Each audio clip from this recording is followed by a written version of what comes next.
मराठी भाषेमध्ये स्थूलता, आपलं वजन जास्त झालेलं असतं आणि अभी तो ये बात हर एक को पता है कि मेरा वजन बड़ा है, बढ़ रहा है।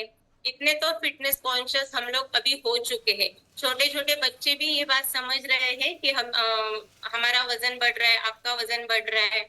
यस, कोचेस देखिए, न्यू पीपल आ रहे हैं अभी भी। ओके, तो वजन बढ़ रहा है, ये वजन बढ़ना यानी एक्सेस फॅट हमारे बॉडी में जमा होना, एक्स्ट्रोची चरबी आपल्या शरीरामध्ये कायम स्वरूपात जमा होत राहते, त्याला आपण म्हणतो स्थूलता, उसको बोलते हैं ओबेसिटी। तो सबसे पहले ये क्यों होता है? वो जो एक्सेस बॉडी फैट रहता है उसकी वजह से तो हमारे हेल्थ की रिस्क बढ़ जाती है। सबको पता है, ये बात कुछ भी नई नहीं है। हाइपरटेंशन, बीपी, शुगर, कोलेस्ट्रॉल इसी की वजह से आती है। जैसे आपने आपके कोच के साथ जुड़े तो आपको पहला एक रिपोर्ट निकाला गया होगा, एक मशीन पे रिपोर्ट निकाला गया होगा, आपका वजन बताया गया होगा, उसमें आपको एक पैरामीटर दिखाया गया होगा बीएमआई करके, राइट। अगर वो बीएमआई आपका 25 के ऊपर है, 18-19 इज द आइडियल, 18-19 ये जो नंबर है बीएमआई का वो आइडियल नंबर रहता है। अगर आपका बीएमआई पैरामीटर 25 के ऊपर है तो आप ओबेसिटी में आते हो, यानी आपके बॉडी में एक्स्ट्रा चर्बी है, एक्स्ट्रा फैट है। बॉडी को फैट की जरूरत है लेकिन वो अच्छा वाला फैट होना चाहिए, that is the omega 3। Bad वाला फैट नहीं होना चाहिए। उसकी वजह से क्या हो जाता है, सबसे पहले तो हमारी एनर्जी डाउन हो जाती है। एनर्जी डाउन हो जाती है तो हमारी जो डे टू डे लाइफ की काम रहते हैं वो करने में हमें दिक्कतें आती है। जैसे अंसारी सर ने बताया कि मुझे बहुत सारी तकलीफ हो रही है, मैं चल नहीं पा रहा हूँ, मुझे सीढ़ियाँ चढ़ने में तकलीफ होती है। वो नॉर्मल है, आपको सांस लेने में तकलीफ होगी, आपको दम लगेगा। ये चीजें क्यों होती है? क्योंकि हमारे बॉडी में फैट जमा होता है। और ये फैट क्यों जमा होता है? Because of eating too much and moving too less. यानी खाना ज्यादा खाते हैं, कैलोरी इनटेक ज्यादा होता है और हमारी जो बॉडी की मूवमेंट है वो कम होती है। Eating too much and moving too less, ये लाइन हमेशा याद रखिए आप लोग। इसी के ऊपर हमारा कैलोरी मैनेजमेंट का हमें समझ में आएगा। समझो आज एक दिन हमने कुछ ज्यादा खाया तो आपका कर्तव्य बनता है अगले 2-3 दिन जो कैलोरी आपको बताई गई है उससे कम खाना है। ये खुद को समझाना है आपको, राइट। तो अगर ये कैलोरीज हम जो ज्यादा खाते हैं और उसको बर्न आउट नहीं करते हैं, कौन से स्वरूप में, अगर चलो वर्कआउट नहीं करोगे, वॉकिंग नहीं करोगे, कुछ बॉडी को मूवमेंट नहीं दोगे, उसके ऊपर खाना खाते रहोगे तो फैट तो जमा होना ही है। वो एनर्जी जाएगी किधर? एनर्जी कभी भी डिस्ट्रॉय नहीं होती है, एनर्जी हमेशा सेव होती है। तो वो कौन से स्वरूप में होती है? बैड फैट के स्वरूप में होती है, राइट। आप मूवमेंट नहीं करोगे, सीटिंग टाइम अगर आपका ज्यादा रहेगा, यानी बैठने का काम आपका ज्यादा रहेगा, और अभी ऑब्वियसली वही हो रहा है। हमारी जो सेंडेटरी लाइफस्टाइल है उसमें बैठने का ही काम ज्यादा है। ऑफिस में जाते हैं तो बैठते हैं, वॉकिंग का तो इतना करते ही नहीं है। वॉकिंग, अभी हम इस प्लेटफॉर्म पे आए हैं तो हमें वॉकिंग के बारे में पता चला।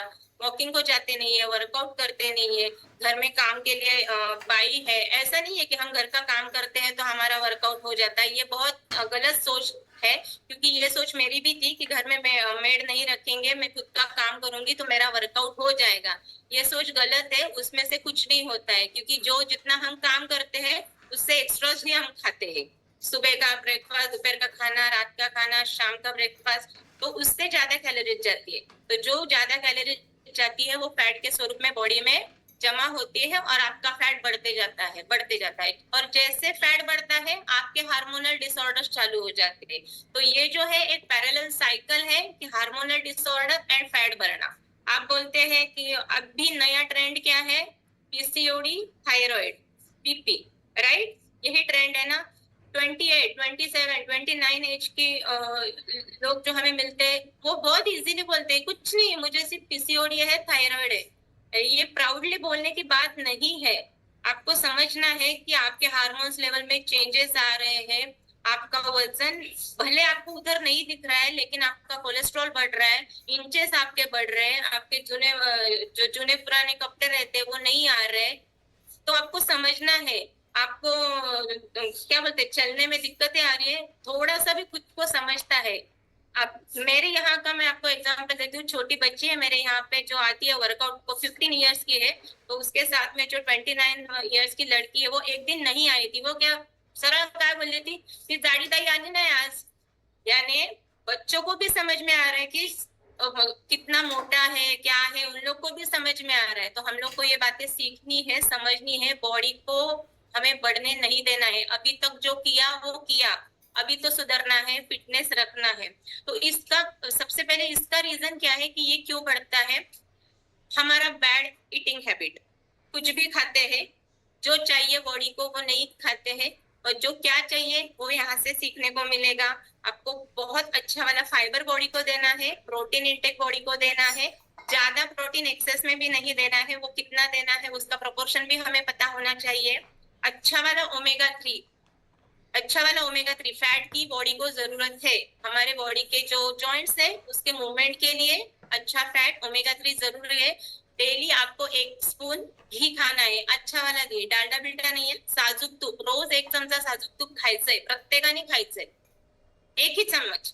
मॅडम ने बोलाय तो डबा डबा भर के नाही खाने का, रोज 1 चम्मच साजूक तूप बॉडी मध्ये गेलं पाहिजे। जॉइंट साठी खूप कामाचं असतं आणि ते चांगलं फॅट आहे।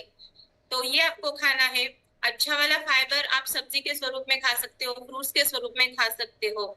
आपका शुगर इंटेक आपको कम करना है, क्योंकि हमारी बॉडी की उतनी मूवमेंट नहीं है ना।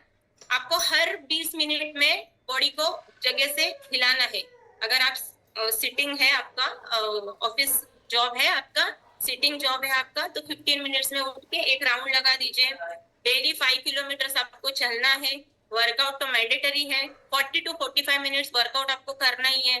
बॉडी दुख रही है, ये हो रहा है, रीजंस मत दीजिए। आज बच्चों का स्कूल है, नहीं जाने, नहीं उठने को हुआ, मेहमान आए, नहीं खाना तो खाते हो ना, खाना नहीं छोड़ते हो ना, तो वर्कआउट कीजिए। अनहेल्दी फूड नहीं दीजिए, बाहर का आउटसाइडर फूड कम कीजिए। जिससे फैट बढ़ती है वो चीजें मत कीजिए। स्थूलता, ओबेसिटी को बढ़ाइए मत, क्योंकि यही जाके आपको आगे बीपी देती है, हार्ट अटैक देती है, पैरालिस देती है, बहुत सारी चीजें हैं। जॉइंट्स पेन, क्योंकि यूरिक एसिड बढ़ता है, सोडियम का इंटेक बॉडी में से निकलता नहीं है, क्योंकि डिटॉक्सिफिकेशन नहीं होता है, इम्प्यूरिटीज नहीं निकलती है। क्योंकि जब फैट बढ़ता है तो हम आलसी हो जाते हैं, नींद ज्यादा आती है, कुछ करने का मन नहीं करता है, थकान सी महसूस होती है। तो थोड़ा सा खुद की जो शेड्यूल है वो चेंज कीजिए। इसीलिए यहाँ पे ये प्लेटफॉर्म है, आपके कोचेस है। पानी का इंटेक बहुत बहुत इंपॉर्टेंट चीज है। जितना पानी आपको बताया गया है उतना पानी पीजिए। और मेन, स्ट्रेस नहीं लेना है।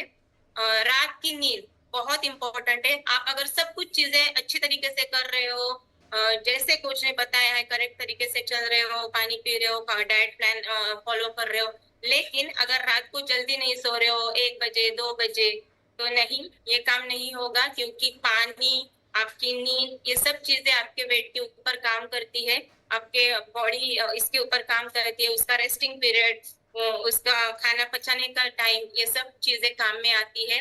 स्ट्रेस नहीं लेना है। मोबाइल का जो स्क्रीन टाइम है वो कम कर दीजिए। खुद को आदत लगाइए कि मुझे 11 बजे सोना है तो बच्चे भी सो जाएंगे, ऐसा कुछ नहीं। आप बोलते हैं बच्चे नहीं सोते, वो मोबाइल देखते हैं, अरे आप करते हो, उनको परमिशन देते हो, इसके लिए वो करते हैं। तो ये चीजें छोटी छोटी है, 100% इसको ही ट्रिगर आउट करना है, एक दिन में नहीं होगा। आदतें लगानी है, आदतें चेंज करनी है। So this is from my side. Thank you so much all of you, and over to you.